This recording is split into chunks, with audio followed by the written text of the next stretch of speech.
One of the best things about parenting is that you get a lot of chances every single day to get better at it, right? And today we're going long range with parenting goals to work on the rest of this year. Studio 5 parenting contributor Heather Johnson is joining me. I like this idea. I'm not a huge long-term goal setter myself, I have to say, but when it comes to parenting, so much of it is day-to-day action that I like the idea of stepping back and being a little more thoughtful about what we're putting out there. Yeah, and how we're doing it, right? And remember, these tips are saying we're doing good.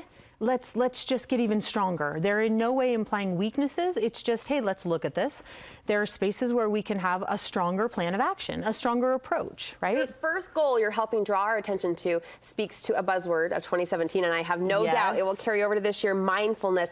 Do we really miss those moments when the kids need us best? We do. We miss them all the time. And in fact, it really is taking note and being more mindful of the attachment points. And this is what I mean by this. Attachment points are any time our children are saying, do you see me?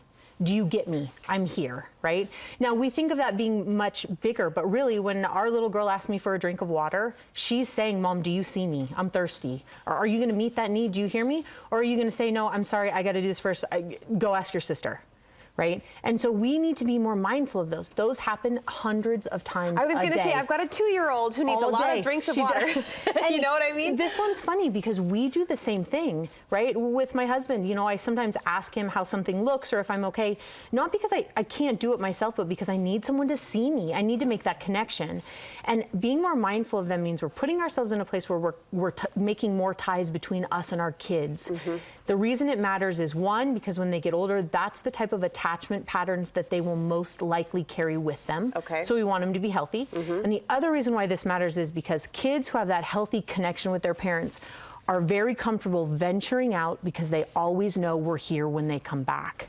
And that's why this one matters. We realistically can't address every single request in the moment, every single time they ask of us. So what are some phrases or words we can use that will still be reassuring and connective? I see you, I hear you, but maybe I can't help you right now. Well, and that's the thing. It's not even about specific perfect sentences or words. It's just saying, I see you and, right? There are plenty of times when with our kids, I have to say, your dad is telling me a story right now. I see that you need a drink, let him finish, and then I'll get you that drink. Got it. Where I've made it very clear, I didn't dismiss you, and I have to follow through, and that's the key. Oftentimes we then get distracted, so we have to follow through. But remember, we're also needing to teach them respect, and interrupting in the middle of someone or two people talking isn't respectful. Do you see how we need to see them as people in the moment, but we also need to help them see what the moment looks like.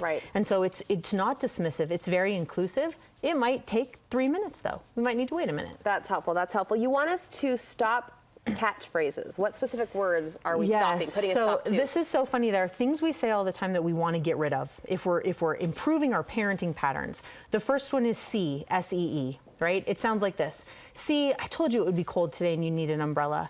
See, mommy does know best. See, aren't you glad you took your coat? See, isn't it good? Oh gosh, they just go on and on and on, right? It's a mommy knows best. It is, it's a mommy knows best. And it's troubling because really, we usually say it because we need some sort of validation. I need someone to tell me, that I'm awesome and I'm pulling this off. I told you you needed that coat. I was right. Tell me I was right. Please tell me.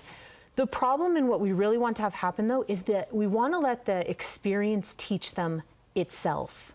When I remind our kids that they need an umbrella and they take it even though they don't think they do, and it rains and they use it, they don't need me to remind them that having the umbrella was good. The rain did that. The experience did that. The situation at school did that for me. And so I need to let go of that pride that says I need that attention, and I need to stop saying see. Let the experience teach them. It'll do it themselves, right? I like that one. I like that one a lot. It'll do it. The other one we're going to get rid of is no more saying don't worry. Don't worry. Don't worry, it'll be fine. Don't worry, it's not that big of a deal. No, don't worry, you're not thirsty. Because they're going to worry. Because they're going to worry. And instead, the sentence really should be, how can I help you feel less scared? How can I help you not be thirsty? Oh, that's right. I could get you the drink you've asked for 800 times, right? So instead of dismissing the feelings, let's find out how we can say, you feel this. What do we do when we feel this way? So we're gonna see if we can get rid of some of those things moving forward in 2018. And that parlays into your third phrase you want us to ditch for 2018. Don't cry. Don't cry. Don't cry. You're okay. You're don't tough. cry. Don't cry. Right. And we've touched on this a few times, but it's just like don't worry. Don't cry. It's fine. Don't cry. It doesn't hurt that bad. Well, how do you know? This blood or this scrape, it appears to hurt to me. And so we got to see them as just these little people that they have feelings. We got to honor those. Sometimes setting goals can feel like work, but you have one goal that made your list that I think will actually lighten a mom's load. That is resolve to get the kids involved. Everybody, this is the year where teamwork makes the dream work. My husband says that all the time. Teamwork makes the dream work. Where he got it, I don't know, but it's this space where we are on the same team and we're in this together. And what happens is when we don't involve our children in all of the aspects of family life, meaning the work and the play, the planning, the patience, all of it, we have kids who grow up feeling a little entitled, and we have moms who grow up feeling resentment because we've carried the load and it's never appreciated to a degree and we did it alone. And there isn't space for that. So this year, resolve to get everybody there. We're all going to be on board. And a really great way to do this is sit down with your family or whatever your family makeup looks like and write down everything that needs done. Now, even just hearing that, naturally our brains go to the negative things, the laundry, mowing the lawn, cleaning toilets, making beds. Dishes for sure is on that list. Dishes for sure. But you know what? There are some amazing fun things that our family does. We do things as a family every Saturday. Well, that needs to be on the list. So the fun and the not so fun, the great and the not so great. And then go through and have each person take responsibility for things on that list, which means you get to see how your contribution impacts cleaning a bathroom, but it also impacts planning Saturday Fun Day and how both those things come together. And so now you have a team and you're working together as a team. If we were to break down our day and set a goal around our schedules, you see there are 2 points during the day you want us to really laser focus on as parents, as moms, morning and bedtime. Morning and night, and that's where we want to make magic. Make magic in the morning and make magic at night. Think about this. Can you imagine what kids feel like when they wake up and the first thing they hear is, did you get your backpack? Get your shoes on. You got to eat really fast. We got to go. Let's go. We got to get in the car. We got to go. And then we drop them off, and usually, if it's been a rough morning, the last-ditch effort is, oh, and I love you, hoping that that sends them to 6 hours of school, negating the 30 minutes of rush and push and stress.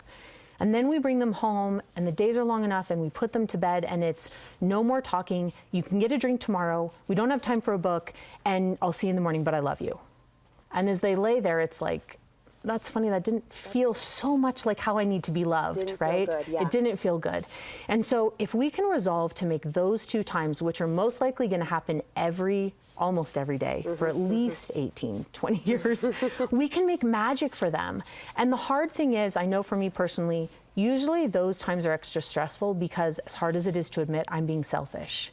It's the part where I'm not prepared for morning, and so I'm forcing them or pushing to pick up where I've fallen.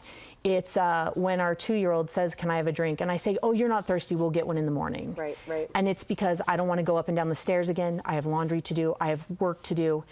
Instead of, you're 2, you're trapped in a crib with 4 sides, you can't get out, you can't get your own drink, and now I just told you you're actually not even thirsty. That turns it, doesn't it, when you frame it as selfishness, right? It is, and it's a lot of times it's self-preserving, right? It's the stress of our own lives, and we're trying to preserve that. But if we can see them again as people and make magic so that they know more than anything, when they open their eyes, they are loved. 30 seconds, Heather. How will committing to one-on-one time with each child really impact our family for the positive? So it's going to give them a space where they again know that you every day find them most important. We always say 15 minutes. It's my goal. I always give parents 15 minutes uninterrupted time every day per kid. It can totally be done if we take some things away. Thank you so much. Good goals to look forward to for 2018. Heather has a private practice. She helps couples and families. We will post her contact information on the Studio 5 website.